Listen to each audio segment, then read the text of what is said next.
अस्सलाम वालेकुम स्टूडेंट्स, कैसे हैं आप सब। उम्मीद करती हूँ कि आप सब ठीक ठाक होंगे और खैरियत से होंगे। आज का हमारा लेक्चर, आज हम जो पढ़ेंगे कॉन्सेप्ट ऑफ अकाउंटिंग। इसमें हम फर्स्ट ऑफ ऑल डिस्कस करेंगे accounting equation concept, matching concept, business entity concept, accounting period concept, going concern concept, cost concept, realisation concept and dual aspect concept.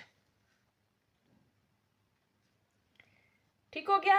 अब इसको हम वन बाय वन मैं आपको explain करती हूं, फिर हम इसका कॉन्सेप्ट लेंगे, देन इसकी डेफिनेशन को हम डिस्कस कर लेंगे। तो आइए जी स्टार्ट करते हैं। तो जी हमारा फर्स्ट कॉन्सेप्ट है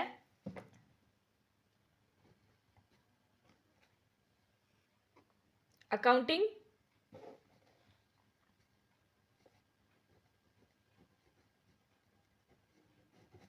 equation concept. Accounting equation concept को अकाउंटिंग मसावात का तस्वर भी कहा जाता है।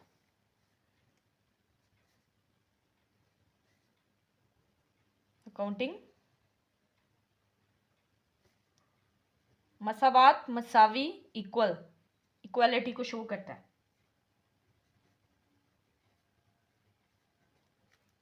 इस कॉन्सेप्ट में जिसमें कंपनी के एसेट्स जोन से हैं वो कंपनी की लायबिलिटीज और ऑनर की जो इक्विटी होती है उसके बराबर होता है।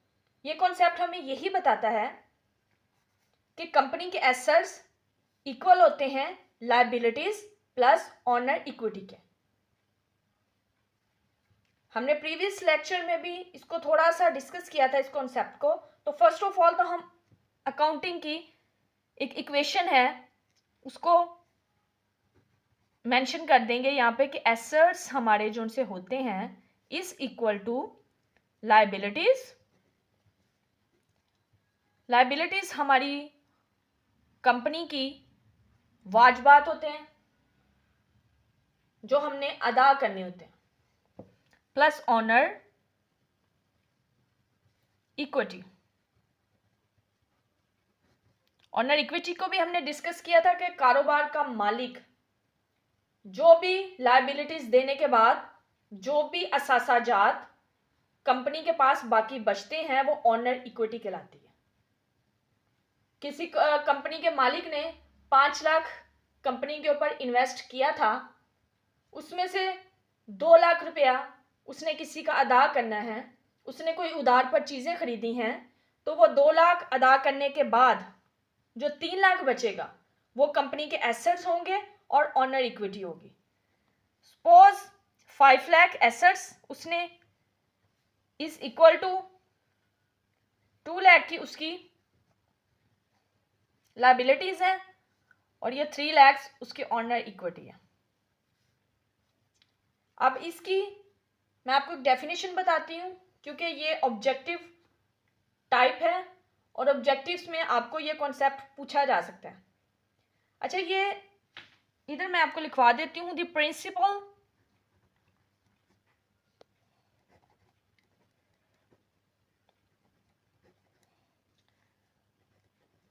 principle that a company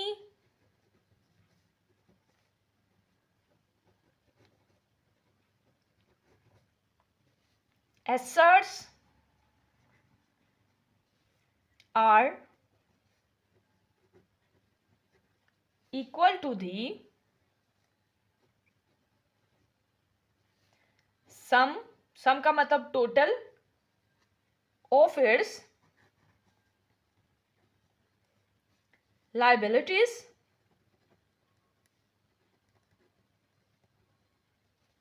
and equity।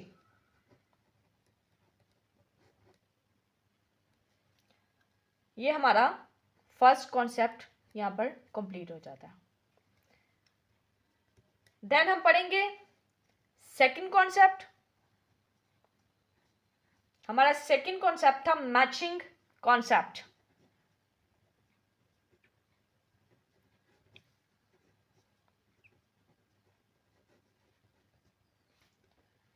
Matching का मतलब आपको पता है, रिजेंबल, किसी चीज से मिलता जुलता, एक जैसा होना, उसको मैचिंग कहते हैं। मौजू या मिलता जुलता। इस कॉन्सेप्ट के मुताबिक कारोबार के जितने भी एक्सपेंसेस होते हैं उनका मुआवजा कारोबार की जितनी भी आमदन होती है उनसे किया जाता है। एक साल का अकाउंटिंग पीरियड होता है। एक साल के अंदर एक कारोबार का मालिक जितने भी एक्सपेंसेस करता है ना, at the end of the year वो जब बैलेंस शीट बनाता है या वो अपने बिजनेस को एनालाइज करता है तो वो बिजनेस के तमाम एक्सपेंसेस को उनका मुआवजना, यस, उनका मुआवजना वो उसी साल की जितनी उसने आमदन उसको हुई होती है, जितना उसने कमाया होता है, उससे करता है। तो इस कॉन्सेप्ट को मैचिंग कॉन्सेप्ट बोलते हैं। इसकी भी डेफिनेशन मैं आपको बताती हूँ। Expenses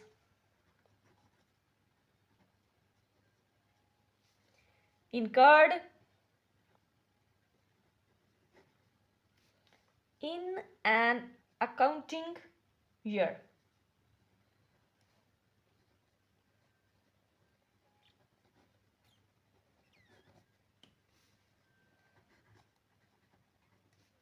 should be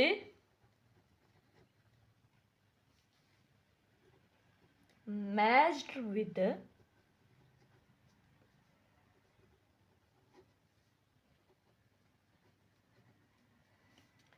with revenues,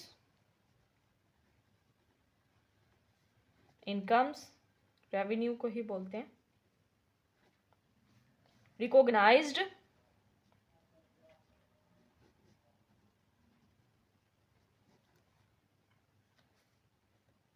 in that year। ठीक हो गया जी। उसके बाद हमारा फर्स्ट कॉन्सेप्ट ये था, सेकंड कॉन्सेप्ट ये था। थोड़ा हाईलाइट कर दूं मैं ताकि आपके लिए इजीली आप उसको अंडरस्टैंड कर सको, और काइंडली इसको साथ साथ लिखते जाएं ताकि आपके नोट्स रेडी हो जाएं। थर्ड हम कॉन्सेप्ट पढ़ेंगे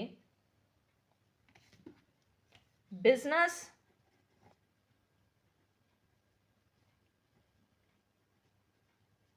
एंटिटी कॉन्सेप्ट।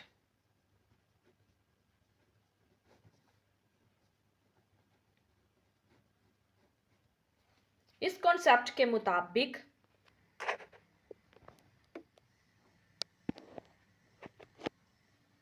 तो जी बिजनेस एंटिटी कॉन्सेप्ट के मुताबिक कारोबार का मालिक, कर्जख्वां, गाहक, मुलाजमीन सब एक अलहदा वजूद रखते हैं। मतलब कारोबार एक अलहदा चीज है और ये तमाम पर्सन्स, कारोबार का ऑनर, कारोबार के जो उनसे मुलाजमीन होते हैं, कारोबार में काम करने वाले, हमारे कस्टमर्स, हमारे क्रेडिटर्स, हमारे तमाम सर्वेंट्स, वो बिजनेस से अलहदा उनको तस्वर किया जाता है। Business entity concept. ठीक हो गया। अब इसकी हम डेफिनेशन लिखेंगे। The business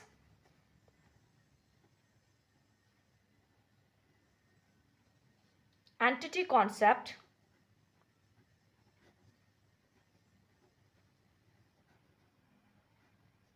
assume that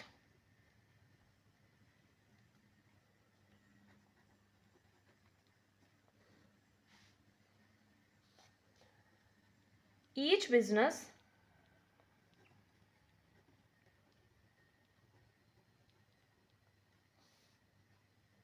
an existence separate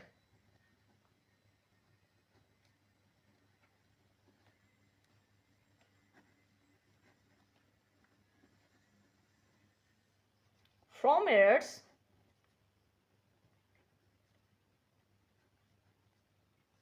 owner, creditors,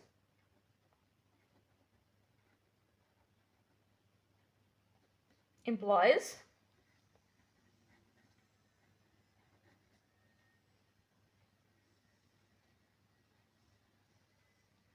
customers,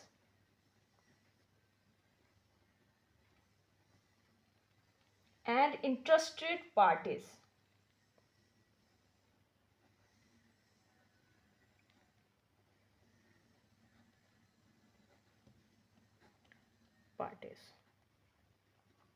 तो स्टूडेंट्स, यहाँ हमारे 3 कॉन्सेप्ट कंप्लीट हो गए हैं।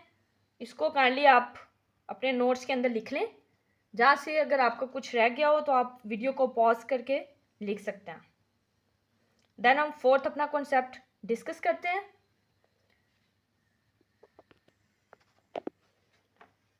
तो हमारा 4th कॉन्सेप्ट है accounting period concept.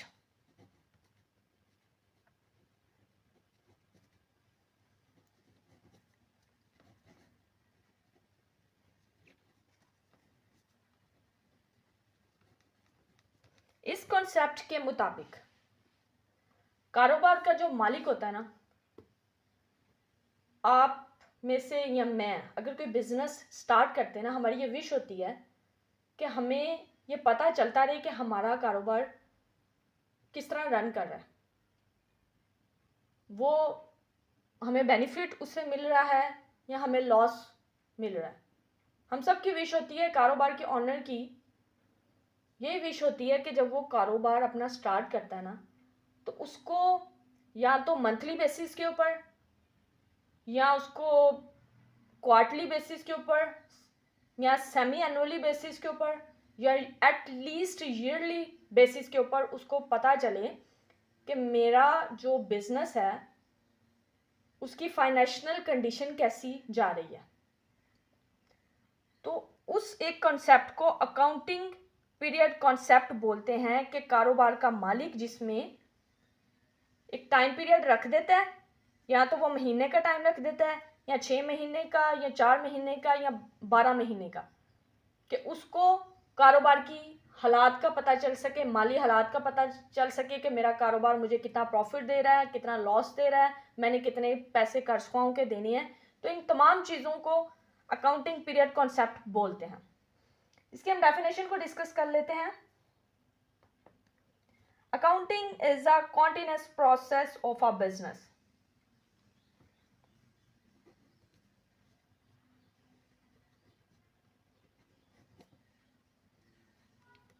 Is a continuous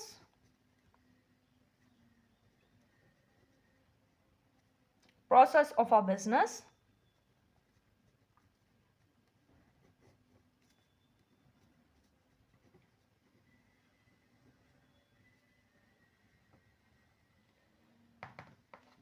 every businessman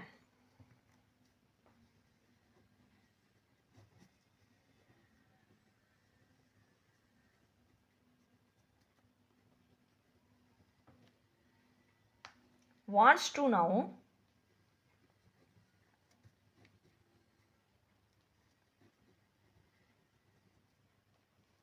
the results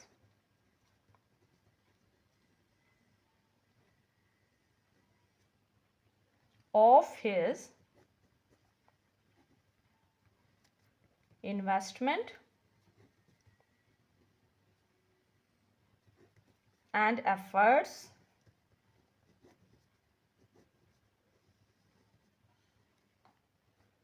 at frequent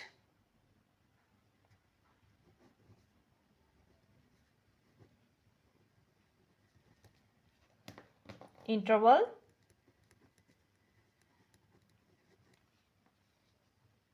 accountant chooses some shorter period to measure the results of the business.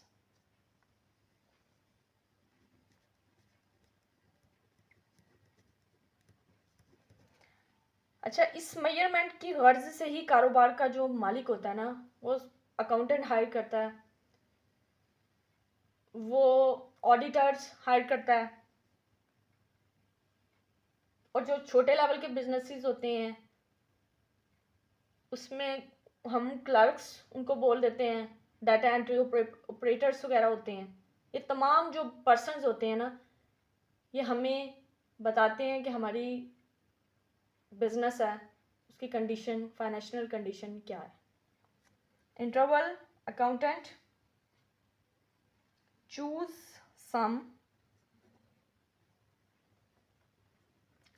Some shorter.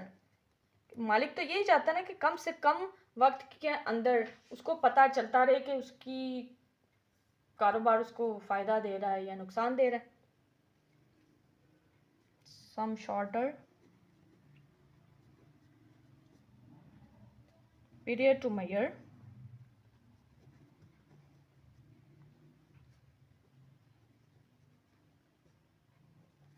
the results of the business.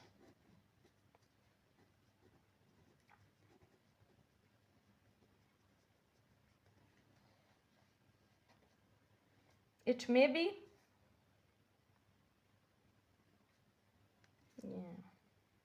it may be choose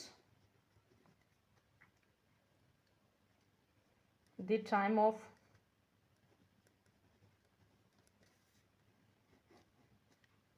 one month, sorry, one इस तरह नहीं लिखना, इस तरह से 1 month,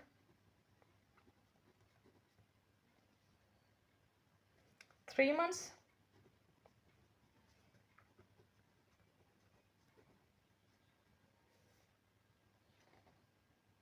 6 months,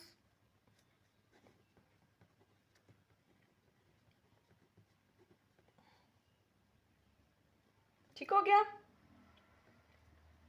तो students, आज का लेक्चर हमारा यहीं पर ख़त्म हुआ चाहता है।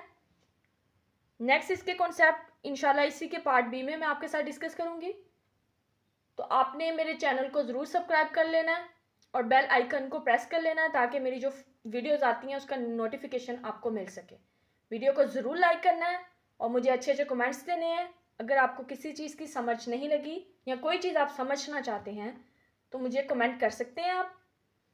तो अपना ज़्यादा सारा ख्याल रखिएगा, दुआओं में याद रखिएगा। अल्लाह हाफिज़।